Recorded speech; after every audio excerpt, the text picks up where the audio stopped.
BNP যে জাতীয় পার্টিকে নিষিদ্ধ করতে চায় না, এটা কিন্তু গণতন্ত্রের প্রতি বিএনপি প্রেম এই কারণে না। গণতন্ত্রের প্রতি যদি প্রেম থাকতোই তাহলে তো আওয়ামী লীগকেও সে নিষিদ্ধ করতে চাইতো না, তখন চুপ করে আসলো। আর এখন তো খুব সরব।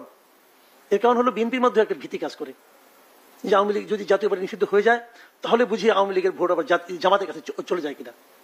আর জামাত যে জাতীয় পার্টিকে নিষিদ্ধ করতে চায়, এটার পেছনে গণতন্ত্র না রে ভাই, এর পেছনে তাদের দলীয় স্বার্থ। তারা চিন্তা করে যদি জাতীয় পার্টি আজকে নিষিদ্ধ হয়ে যায় তাহলে পুরো নির্বাচনটা জামাত নিয়ন্ত্রণ করতে পারবে।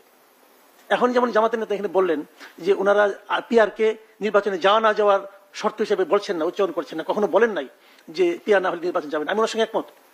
আমি কিন্তু আসলেই দেখি নাই ওনারা কোথাও বলেছেন যে পিআর না হলে আমরা নির্বাচনে যাব না। আমার দেখার ভুল হতে পারে, কিন্তু আমি দেখি নাই। আমি এইটা পিআরের দাবি যারা যেদিন থেকে তুলছে ওই দিন থেকে আমি খুব ঠান্ডা মাথায় এটা খুঁজি। আমি প্রতিদিন সকালে পত্রপত্রিকা একটু ঘাটি, কিন্তু আমি এখনো কোথাও পাই নাই জামাতের কোনো কেন্দ্রীয় নেতা বলেছেন যে পিআর না হলে আমি নির্বাচনে যাব না। জামাত পিআরটাকে নিয়েছে তাদের একটা রাজনৈতিক ইস্যু হিসেবে, তারা জনগণের কাছে যাবে, কি নিয়ে যাবে, একটা ইস্যু নিয়ে তো যাইতে হবে, এটা নিয়ে যায়। এবং এটা নিয়ে তাদের লক্ষ্য আমার ধারণা আগামী নির্বাচন, এবং এই লক্ষ্যটাকে কিন্তু আমি ব্যক্তিগতভাবে সমর্থন করি। আমি নিজে ব্যক্তি হিসাবে, একজন ভোটার হিসাবে আমি কিন্তু পিআরের পক্ষে। আমি চাই পিআরটা, আমার কাছে মনে হয় পিআরটা মোর ডেমোক্রেটিক, আমার কাছে মনে হয়। আর আমার মনে ভুল হতে পারে, পৃথিবীর 90টা দেশের লোক মনে করে, আবার 58 দেশের লোক মনে করে না। আর 90টা খারাপ 58টা ভালো, অথবা 58টা খারাপ 90টা ভালো, তত মনে করে কোনো কারণ নেই। আমি শার্ট পরে আসছি, পাঞ্জাবি পরে আসছেন, দুটোই ভালো, এটা হতে পারে, এটা নিয়ে কোনো সমস্যা নেই। জামাত যে জিনিসটা চায় এখানে, যদি জাতীয় পার্টিকে বাইরে রাখা যায় তাহলে নির্বাচনটা কি হবে, জামাত যেভাবে চাবে সেভাবে হবে। কারণ তখন বিএনপির সামনে কোনো কিছু থাকবে না, তো আওয়ামী লীগ নাই, জাতীয় পার্টি নাই, তো বিএনপি কারে নিয়ে নির্বাচন করবে? জামাত বলবে যে পিআর না হলে আমি নির্বাচনে যাবো না, মানতে হবে আপনাকে। কাজে দুজনের দুই লক্ষ্য, কারো লক্ষ্যই জনগণ না রে ভাই, কারো লক্ষ্যই গণতন্ত্র না।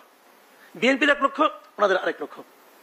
কাজেই আপনার জাতীয় পার্টি থাকবে কি থাকবে না, এখানেও তাদের মানে এটা হলো ভাগ বাটোয়ারা। বড় একটা কেক পাইছি, আমরা ভাগ বাটোয়ারা করে নেবো, তুমি ছোট অংশ নাও, আমি এই অংশটা নেই, হিসাবটা এখানে রে ভাই।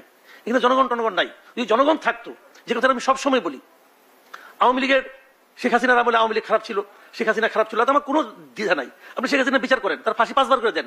শেখ হাসিনার সঙ্গে যত মন্ত্রী ছিল সবাই ফাঁসি দেন, বিচার করেন, ফাঁসি দেন, কোনো সমস্যা নেই, বিচার করেন, বিচারের মধ্যে আছেন। কিন্তু বিচার সম্পন্ন হওয়ার আগে আপনি সিদ্ধান্ত দেন কিভাবে? যদি আপনি মনেই করেন তাহলে বিচার করার দরকারটা কি? ফাঁসি দিতে না আগেই যে আমি মনে করছি এরা খারাপ, এরা খুনি, ফাঁসি শেষ হয়ে গেল। তাহলে বিচারের নাটক করছেন কেন? জনগণের পয়সা খরচ হয় না? এই যে ট্রাইব্যুনাল করছেন, পয়সা ক্ষয় হচ্ছে না?